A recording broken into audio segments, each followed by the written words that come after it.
Satellite तस्वीरों से पता चला है कि अमेरिका ने एक बार फिर से ईरान के परमाणु ठिकानों को निशाना बनाया है। सैटेलाइट तस्वीरों के आधार पर दावा किया जा रहा है कि अमेरिका ने ईरान की एक परमाणु साइट परचिन पर GBU-57 बम गिराए हैं, यानी ऐसे बम जो बंकर बस्टर बम भी कहे जाते हैं। मतलब इसे बंकर बस्टर कहा जाता है और अब दावा किया जा रहा है कि इस बंकर बस्टर बम से अमेरिका ने ईरान की परचिम इलाके में एक बहुत बड़ा अटैक किया है। अब इन तस्वीरों को समझना जरूरी है। ये तस्वीर इंपॉर्टेंट है। यहां पर ये फोकस वाली तस्वीर है, ये तो बाहर की रेंज है, लेकिन यहां ये जो 3 डॉट्स आपको दिख रहे हैं, ये 1 2 3, ये 3 डॉट्स बंकर बस्टर की वजह से हुए हैं। ये 3 डॉट्स वहां हुए भी क्यों हैं, वो 3 छेद वहां पर, क्योंकि उसके नीचे नवंबर 2025 की तस्वीर अगर आप देखेंगे तो वहां पर एक कंक्रीट मिसाइल सेंटर बना है। तो ये देखिए, यहां पर इसको मिट्टी से ढका गया है, यही वो सेंटर है। ये नवंबर 25 में ऐसे दिखता था, 2025 में ऐसे दिखता था। बनने के बाद इसके ऊपर मिट्टी डाल दी गई।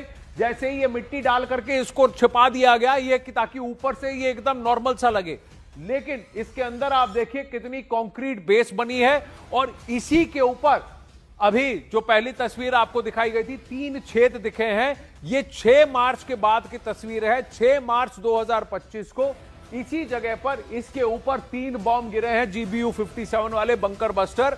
और बताया जा रहा है कि ये वही परचिन की वो न्यूक्लियर फैसिलिटी है जिसके नीचे न्यूक्लियर वेपन की असेंबली कर रहा था ईरान। सेंट्रीफ्यूज और फिर फिशर और इस सबको ला करके वो असेंबली कर रहा था, इसीलिए बंकर बस्टर इसके ऊपर चलाया गया है। तालगेन 2 न्यूक्लियर साइट की यह तस्वीर वेंटोर लैब ने आज सुबह जारी की है। तस्वीर में फैसिलिटी के ऊपर 3 बहुत बड़े और सटीक इंपैक्ट पॉइंट दिखाई दे रहे हैं। और ये उसी एरिया के, ये देखिए, ये यहीं पर बंकर बस्टर गिरा, वहां मिसाइल रेंज, वहां पर न्यूक्लियर रेंज है।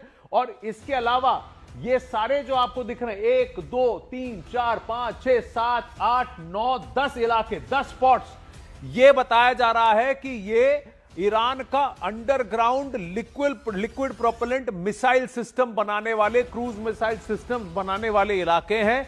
और इधर ही मिसाइल के साथ साथ न्यूक्लियर वेपन की भी असेंबली यहां परचिन में हो रही थी। बता दें कि 2024 से लगातार इस साइट पर बार बार इजरायली एयर वायुसेना और अमेरिकी वायुसेना अटैक कर चुके हैं। लेकिन इन तस्वीरों में अब दिख रहा है कि 6 मार्च को इस न्यूक्लियर फैसिलिटी पर 3 बंकर बस्टर गिराए गए हैं, 3 GBU-57 बॉम्ब्स गिराए गए हैं। और यानी कि इसके नीचे अगर कुछ भी फैसिलिटी होगी, वो पूरी तरह से ध्वस्त और नष्ट हो गया होगा। एक और बड़ी खबर सामने आ रही है, वॉर ब्रेकिंग आपको बता दें। अमेरिकी तेल टैंकर पर हमले का दावा ईरान कर रहा है। Straight of Hormuz, Persian gulf में ईरान का यह हमला है। ईरान का स्ट्रेट ऑफ हॉर्मुज में US टैंकर पर हमला है, क्योंकि यह चुनौती IRGC के नेवी कोर के व्यक्ति ने दी है, जहां यह कहा गया है कि ईरान ने अमेरिकी जहाज सेफ सिया को निशाना बनाया है। और ये इसके बाद जब IRGC के नेवी कोर के चीफ ने कहा था कि अगर अमेरिका में मादा है, दम है, तो अपने जहाज के टैंकरों को स्ट्रेट ऑफ हॉर्मुज से बाहर निकाल के दिखा दे। और ईरान ने यह साफ कर दिया है